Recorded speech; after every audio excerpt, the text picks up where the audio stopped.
Ini introduction aja gitu. Susah, musik lu nggak bisa dijual, udah bingung gue juga jualnya gimana, makanya gue nggak ngerti lo akan gimana. Pokoknya udah sekolah yang bener. Edukasi itu membuat lo punya pola pikir struktural yang akan kepake di manapun. Lo mau jadi apapun lo akan kepake. Gue nggak pernah komplain ke kuliahnya, tapi komplain ke gue pada saat itu, kenapa lo kok nggak bisa jaga diri sih gitu. Gini amat. Gitu. Indonesia diserang moneter, lo diserang percintaan.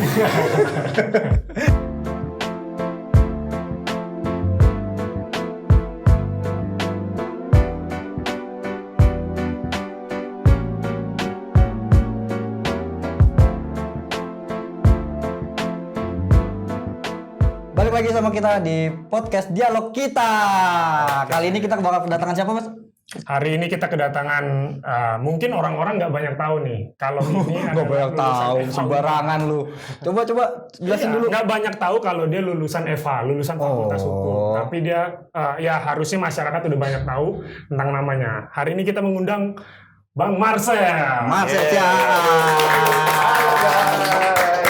Bang, terima kasih udah datang ke podcast kita. Siap. Mau meluangkan waktu untuk kita ngobrol-ngobrol sedikit soal karir lo, soal lo ternyata senior gua di Fakultas Hukum Unpar. Senior banget ya.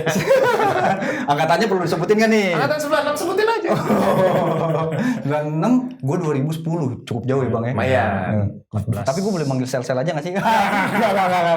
Udah belum? Gue tetap panggil Bang, harus respect. Nah, Thank you guys. nama panjang lu itu Marcelius Kirana Hamonangan Syaan. Ya, Alumni 96. 6 angkatan. Bang, gue mau nanya, kenapa lo dulu pilih kuliah di EVA Unpar? Ini lucu. Kalau misalnya ditanya kenapa gue memilih masuk di Fakultas Hukum ya, sebenarnya dari gue umuran 10 tahun tuh gue memang udah ada niat mau masuk Fakultas Hukum dan jadi pengacara sebetulnya. Karena di keluarga gue semuanya kiri kanannya semuanya bidang hukum semua gitu, lawyer, bokap gue lawyer, angkatan 65 di Unpar juga. Oh, Di Payan Siahaan, bokap gue itu tahun 65. Lalu kemudian Pak Bayu Seto itu paman gue, adik nyokap. Oh ya? Yes, paman langsung. Baru tahu gue. Iya, jadi dan dosen gue juga. Dosen kita juga. Lalu Magenta Paramita, Mbak Mita. Oh, Itu adik sepupu anaknya Pak Bayu kan. Ya. Lalu kemudian satu lagi yang gue lupa, nenek gue juga dulu sempat bersekolah di Fakultas Hukum di Leiden. Oh. Ya, jadi kiri kanan semua udah hukum, termasuk adik gue, Filino Michel. Sekarang juga jadi pengacara di Bandung, juga angkatan 2004 Oh gitu. di Fakultas Hukum Unpar juga. Semuanya Unpar, kita Semua semua Unpar. berarti keluarga Unpar bisa dibilang Bang? Yes, betul. Jadi memang dari kecil udah lihat gimana bokap kerja, gimana bokap berinteraksi dengan klien, bagaimana bokap berinteraksi dengan penegak hukum lain, dengan polisi, dengan jaksa, dengan banyak lah ya pihak-pihak ya. Jadi akhirnya gue merasa menarik juga nih kerja kayak bokap. Belum lagi ditambah juga ada keseimbangan dari ngelihat Pak Bayu misalnya jadi dosen. Yeah. Bagaimana dia lihat, bagaimana dia proses dulu dia jadi ngambil LLM-nya waktu itu di Georgia di Athens kan. Lalu kemudian juga lihat gimana Pak Bayu berproses menjadi doktor dan sebagainya. Itu kayak sama gue menikmati proses-proses akademik seperti itu gitu. Senang aja gitu ngelihat belajar, riset ya gitu dan diskusi. Itu menyenangkan buat gue.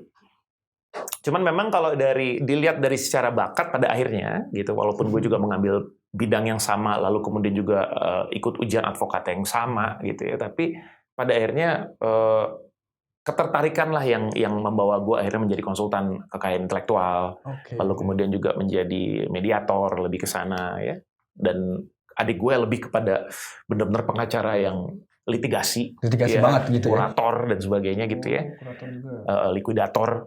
Jadi yang udahlah gitu, memang kita beda. Nah bokap gue ya benar-benar ya lawyer-lawyernya gitu ya. Jadi memang akhirnya ketertarikan itu. Nah cuman memang kalau ditanya lagi kembali, dari dulu memang gue sudah tertarik, senang aja gitu lihatnya proses-prosesnya gitu, kayak gimana cara bokap berinteraksi, bertanya mengenai ngobrol, bernegosiasi gitu ya. Terus bagaimana bokap itu kan jadi lawyer tuh kalau gue ngelihatnya bukan hanya sekedar kita mencari jalan keluar dari setiap masalah atau bagaimana kita membantu klien-klien kita untuk gimana mereka bisa berjalan terjaga hak-haknya secara hukum. Bukan hanya itu, tapi juga kita belajar bagaimana memprofiling orang, kita ngecek gesture orang, bagaimana mempelajari sikap dan tindak tanduk orang ketika mereka bernegosiasi, ketika mereka menjaga komitmen, ketika mereka berkontrak dan sebagainya. Itu kita belajar banyak melihat manusia secara situasional gitu. Gimana mereka bergerak sehari-hari. Itu yang menarik sebetulnya. Jadi gue kayak menarik. Menarik juga ya kuliah di hukum misalnya gitu ya. Cuman memang ya itu musik juga nggak bisa dilepas gitu, karena musik pada akhirnya ya bagian dari gua gitu ya. Gitu. Kalau kesah lu nih waktu kuliah di Unpar, pasti kan zaman gua sama zaman lu tuh sangat berbeda gitu. Oke. Yang ada satu, bukan keluh kesah sih, mungkin karena pada saat itu gua benar-benar memang gue punya niat sangat untuk sekolah, karena gue memang memilih fakultas itu untuk menjadi suatu saat akan menjadi kebanggaan gue gitu ya, jadi lulusan fakultas hukum. Tapi bokap gue kan juga keras tuh, bokap gue keras banget. Dia benar-benar meminta gue untuk benar-benar serius sekolah. Jadi ketika gue dulu main band pun bokap gue dengan cueknya dia tetap bilang bahwa apalagi setelah dia dengar musik gue gitu ya. Ntar kita bahas itu ya Bang. Iya, musik ya ini introduction aja gitu. Susah, musik lu nggak bisa dijual, udah bingung gue juga jualnya gimana, makanya gue nggak ngerti lo akan gimana. Pokoknya udah sekolah yang bener. Gitu.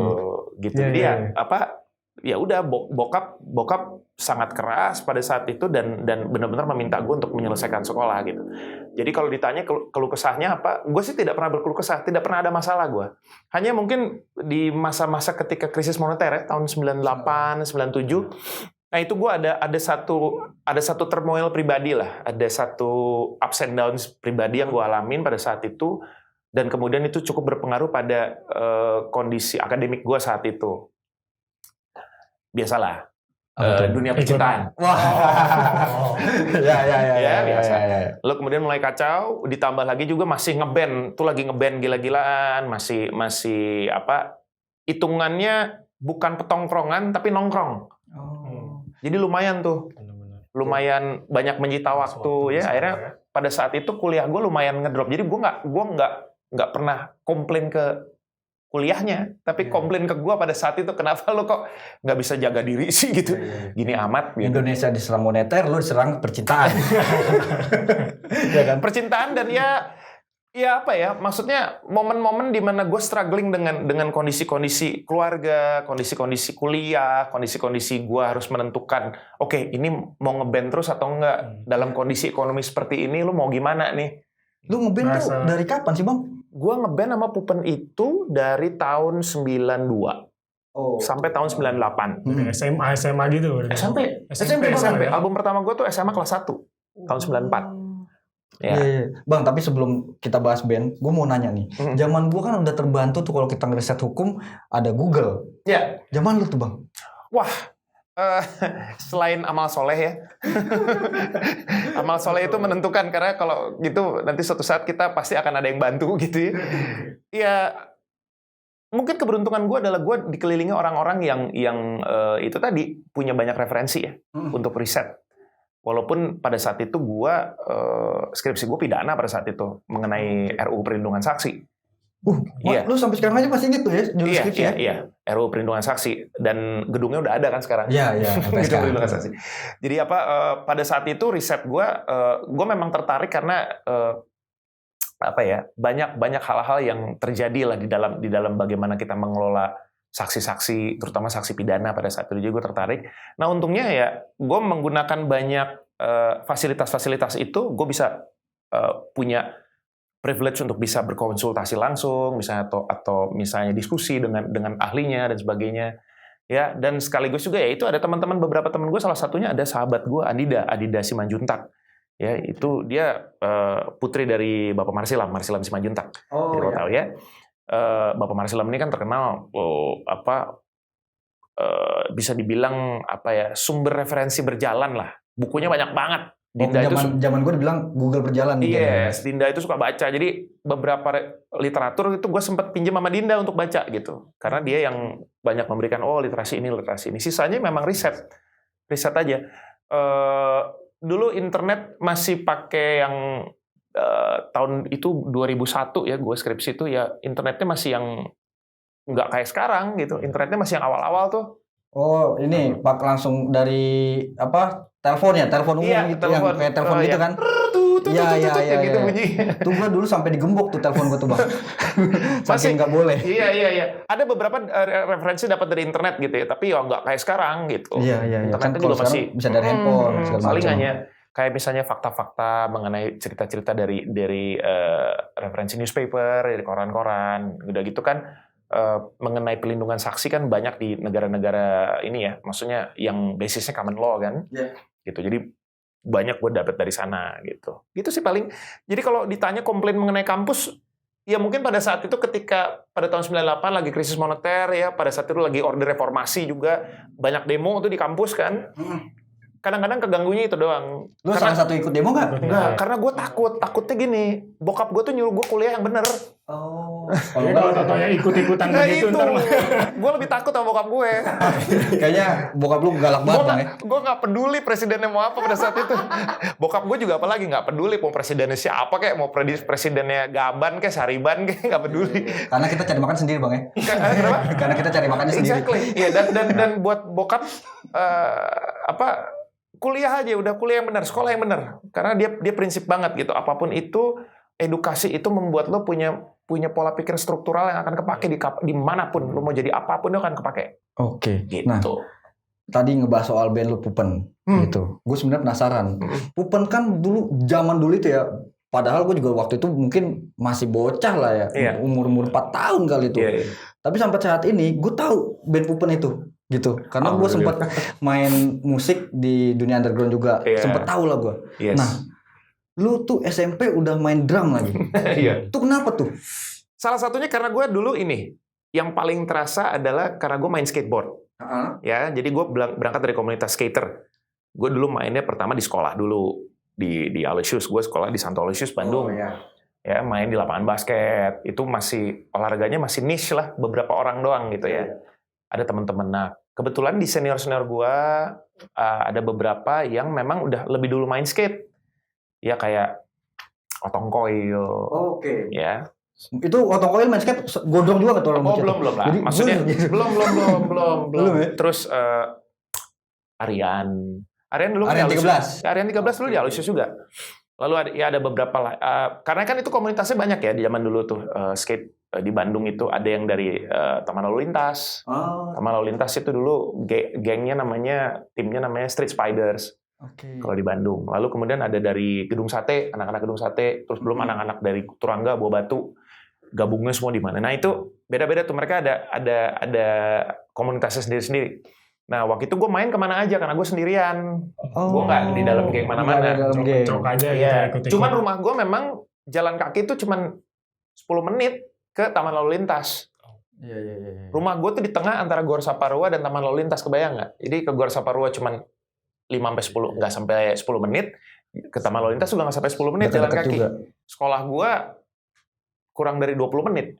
Oke. Lu tuh suka main skate karena dulu mungkin ya dianggap mau aku biar dianggap gaul, atau emang lu bener-bener suka tuh olahraga? Enggak, emang suka aja. Kalau gue memang suka olahraga yang nggak terlalu banyak disukain orang.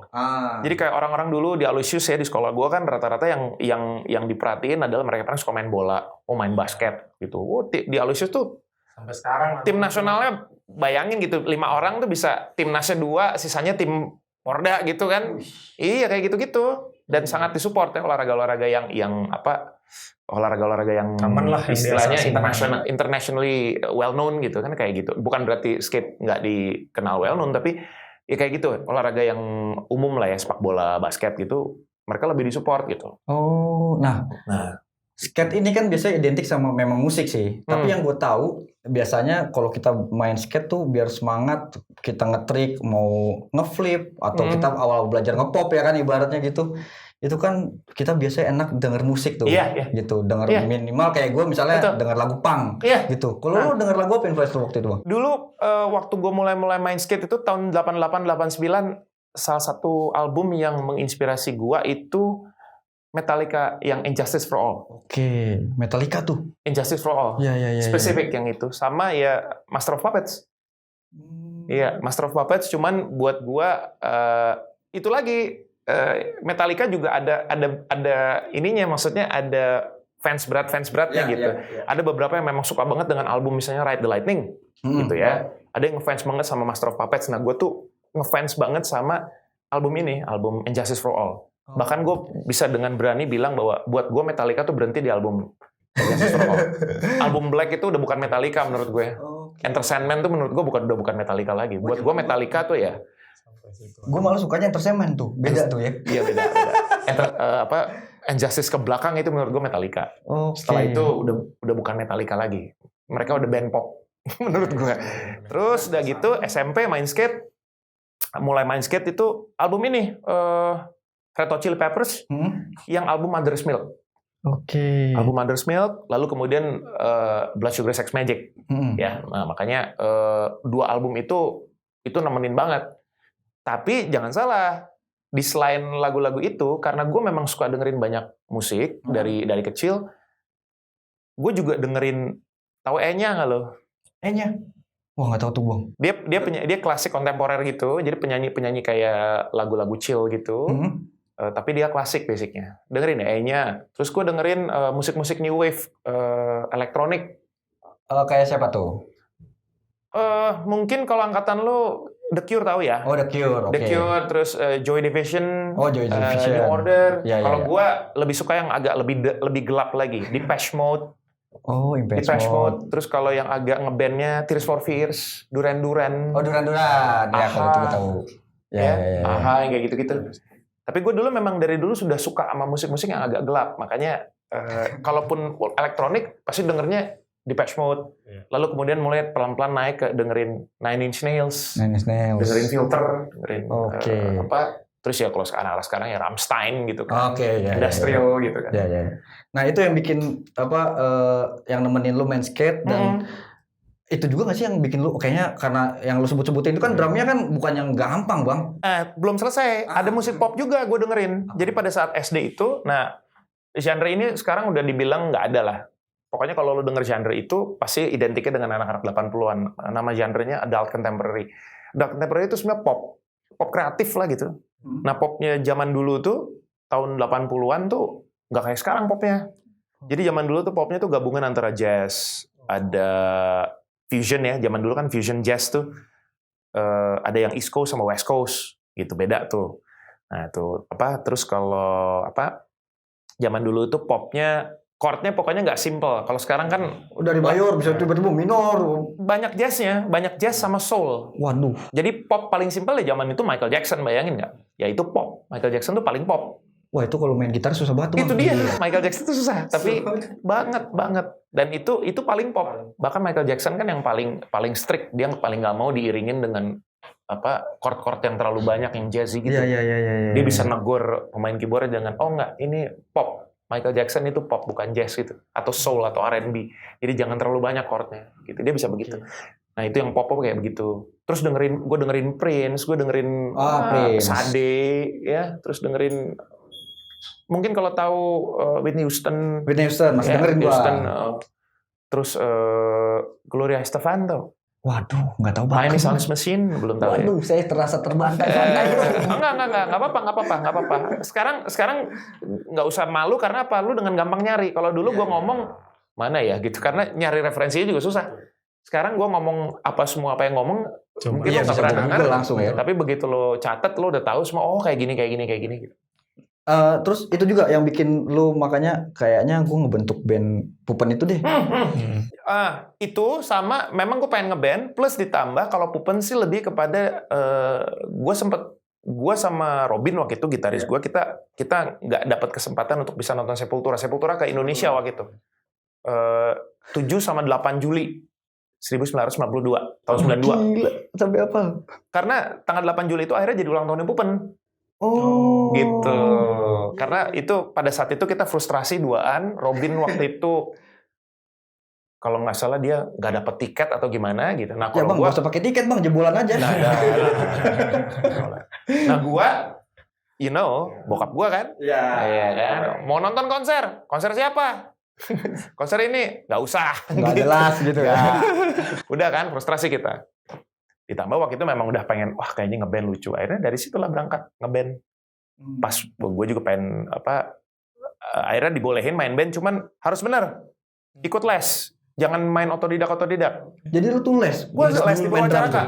Purwacaraka Music School di Bandung, di Jalan Mangga waktu itu pusatnya. Gue belajar di situ. Tapi sebelumnya basic pasti udah ada dong. Gitu-gitu. Itu enggak. lu main drum sambil diiringin Kang Purwa nggak sambil gitu? Pas ujian. Pas ujian naik, iya. Oh. Pas ujian dia ngawasin. Dia ngetes gue soalnya. Iya, sama orang Pedanka kan, zaman dulu Pedanka nyebutnya. Ya, orang Pedankanya satu dari bagian musik sama Mas Purwa, Kang Purwa. Iya. Gue dites langsung sama yang punya sekolah. Yes. Iyalah, gila. Ke SMP kelas 1, kelas 2. SMP kelas 2. Iya. Dan di kelas, ibaratnya di SMP kelas 2 itu lalu bikin Pupen kan? Iya, betul. Dan lu drummernya, yang lainnya tuh senior lu atau SMP Senior semua? gue, Robin itu teman main kakak gue yang cowok. Dia teman main. Aryan itu senior gue di Alusius. Tapi kemudian dia pindah ke Taruna Bakti sekolahnya gitu. Cuman memang ya itulah pertemanan akhirnya ternyata Aryan kenal ini, makin rapet lah gitu. Oke. Gitu. Itu kalau nggak salah Pupen vokalis sama gitarisnya Aryan kan? Aryan vokal. Aryan Gitarisnya Robin. Oke. Kenapa nggak lu, Bang? Hah? Kenapa nggak lu? Gua pada saat itu memang gua nggak mau nyanyi. Nggak mau Gue nyanyi? mau main drum. Gue tuh nyanyi itu karena gue suka dengerin musik-musik itu tadi gue bilang musik pop, adult contemporary, terus dengerin R&B, ya, kayak jazz gitu. Tapi memang nggak pernah kepikir mau jadi penyanyi profesional, nggak lah gitu, nggak. Ya. Cuman ketika SMP, SMA di sekolah gue di Aloysius tuh ada satu acara namanya Malam Gembira. Itu kayak pensi, tapi pensinya pensi internal. Nggak pernah boleh nggak kayak eksternal no. sama sekali. Benar-benar dari kita untuk kita oleh kita gitu semuanya. Kita yang bikin dekor, kita yang bikin ini, Pengisi bikin acara acara, juga, yes. Kita bikin panitia lah, bikin kayak steering sama boarding committee gitu, terus kita bikin sendiri acaranya, kita organize sendiri. Nah, ya gua sebagai orang yang suka musik gitu di Aloysius pada saat itu gitu kan, berbeda dengan yang lain-lain yang prestasi di akademik apa gitu. Ya media kita untuk bisa berekspresi setahun sekali itu Malam Gembira. Oh, kalau lo main di gigs gitu? Belum pernah. Ya di gigs beda lagi. Tapi kalau di sekolah, ya itu maksudnya untuk bermain musik itu ya cuma di Malam Gembira. Jadi gue nyanyi semuanya. Jadi gue bisa nyanyi, gue nyanyi, gitu kan? Ngedance seru gitu. Terus tiba-tiba mesti nge-rap gitu. Tiba-tiba ngeband gue main drum kayak gitu. Jadi semuanya gue jalanin tuh di situ di Malam Gembira. Nah, cuman di luar sekolah ya itu tadi Pupen itu tadi. Gitu. Bang, Pupen kan sebenarnya cukup tersohor lah ya di dunia underground, bisa gue bilang di dunia underground pada saat itu ya nggak sih? Kali. terus ya gua sebagai pendengarnya gue bilang cukup tersohor lah zaman itu gitu. Tapi kenapa lu keluar, Bang? Kan di situ istilahnya anak band, drummer, gampang tuh ngegaya cewek-cewek, daripada lu keluar kan ibaratnya. Enggak. Kalau gampang ngegaya cewek-cewek itu bohong. Pertama, bukan bohong, nggak sepenuhnya benar. Karena pada saat itu juga gue udah punya cewek. Oh itu alasannya. Gue udah punya cewek. Lalu kemudian gue memang mau ngeband aja, gitu. Gue nggak ada fokus sama apa-apa. Seneng aja, gue pengen seneng ngeband aja. Nah, terus tahun 98 gue keluar itu karena gue mau konsentrasi sama kuliah tadi gue bilang. Terus gue mau konsentrasi sama purpose gue mau ngapain nih, gitu. Pada saat itu ya gue lagi mengalami satu masalah masalah di keluarga. Pada saat itu bokap nyokap juga baru pisah. Jadi kayak semuanya kayak bertubi-tubi datang gitu. Lalu kemudian gue juga jadi ada masalah dengan percintaan gue, dengan bagasi-bagasi yang gue bawa dan segala macam bermasalah. Akhirnya terus kuliah gue juga mulai mengalami penurunan. Wah, gue nggak bisa nih kayak begini. Karena begitu itu turun, begitu itu ngaco, plan gue semua berantakan. Sedangkan gue tanpa sadar tuh gue udah ngeplan. Oh, gue harus begini, harus lulus, kira-kira segini. Karena gue mau plannya mau ini, stepnya begini gitu. Kalau ini ngaco, step gue berantakan. Oke, berarti lu salah satu orang yang cukup sistematis, Bang ya. Padahal kalau anak band biasanya walaupun nggak semua ya, kan lebih yang kelihatannya urakan ya, ikut biasanya aja. Itu gue berterima kasih sama gue dulu bersekolah di Santo Aloysius gitu ya, sekolah Katolik yang lumayan strict. gitu, strict. Bahkan kan zaman dulu tuh di Santo Aloysius kalau lu berantem tuh di sekolah, yang dikeluarin dua-duanya. Jadi intinya berantemnya yang diharamkan di dalam sekolah. Jadi nggak ada masalah siapa benar siapa salah, dua-duanya keluar. Disiplinnya begitu, terus ya udah gitu juga semuanya terstruktur ya, terbiasa. Jadi ketika gue masuk kuliah pun gue kan akan berhadapan dengan anak-anak dari sekolah lain ya, lulusan sekolah lain. Gue pribadi merasakan perbedaannya dalam arti apa? Gue bisa nakal, gue bisa mingle dengan mereka dengan kenakalan remaja kuliahan saat itulah gitu. Tapi gue tahu kapan harus ini cukup, udah gitu. Oh ini udah nih gitu. Ditambah lagi juga gue pada saat itu gue lagi sedang menjalin hubungan lumayan lama. Gue dari tahun 91 sampai tahun 2000 gue pacaran sama satu orang. Setia juga ya Bang ya? Iya. Iya, karena gue orangnya gue kalau udah dari SMP ya. Iya, gue udah berpegang udah gitu. Iya. Gak ada masalah. Nah, poin penting banget tuh buat anak muda juga tuh zaman sekarang tuh. Poin masalah prinsip tadi Bang. Iya, prinsip. Iya. Kita harus punya sesuatu yang kita pegang. Kalaupun ada sampingan-sampingannya, tapi satu ini harus tetap dipegang gitu. Prinsip ya. Iya. Karena ini si purpose itu nanti yang setelah gue jalanin ya, gitu. Setelah gue hidup 45 tahun ini gitu ya. Jadi setelah dari kuliah itu gue melihat bahwa kalau kita sudah bisa menentukan purpose-nya kita apa, itu nanti dengan sendirinya akan tersisir sendiri yang berdasarkan skala prioritasnya, mana yang kita utamakan dulu, mana yang bukan berarti tidak. Bukan berarti tidak boleh gitu. Tapi itu akan tersisir sendiri seiring dengan kita sudah menentukan purpose-nya begini gitu. Gitu. Nah, Bang, di luar Pupen kan, itu kan band yang cukup keras lah ya, lo bilang keras, dark gitu. Tapi lu sempet-sempetnya bikin grup akapela nih, gue denger nih. Akapela itu makanya tadi gue bilang di SMA. Oh. Karena kan gue dari SMP. Yang tadi itu. Grup akapela itu di SMA. Bukan di luar, bukan profesional. Iya. Karena itu tadi sekolah Katolik kan. Sekolah Katolik kan kita harus belajar seni musik. Udah gitu seni musiknya kadang-kadang karena sekolah Katolik kan ada misalnya kayak Pekan Suci Katolik kan, Kamis Putih, Jumat Agung gitu kan, Sabtu Paskah, Minggu Paskah, seminggu sebelumnya Minggu Palem gitu kan. Itu kan ada ritual-ritual yang kita harus tahu, misalnya nyanyi seperti apa. Kadang-kadang kita dikirim Santo Aloysius choir-nya, paduan suaranya kirim, nanti giliran minggu berikutnya Santa Angela ganti-gantian gitu. Kayak gitu. Jadi gue udah terbiasa dengan nyanyi di paduan suara kan. Terus udah gitu sekolah juga ada yang tes nyanyi gitu kan, tes nyanyi buat nilai. Nah, pas akapela itu ya itu tadi gue bilang, karena Malam Gembira itu benar-benar udah luapan ekspresi lu, ekspresi musik dan kesenian lu. Makanya gue tadi bilang gue ngedance, iya. Tiba-tiba ikut kabaret, gue ikut kabaret. Gitu. Yang penting jangan sampai tabrakan. Gimana tuh Bang? Tabrakan waktunya. Karena kan ada jadwal tuh kan. Latihan-latihannya. Atau jangan sampai misalnya yang satu ngedance, satu lagi di acara lain ngedance juga. Jangan gitu. Kalau mau dance, kabaret sama ngeband. Udah 3 tuh beda tuh. Gitu, kayak gitu.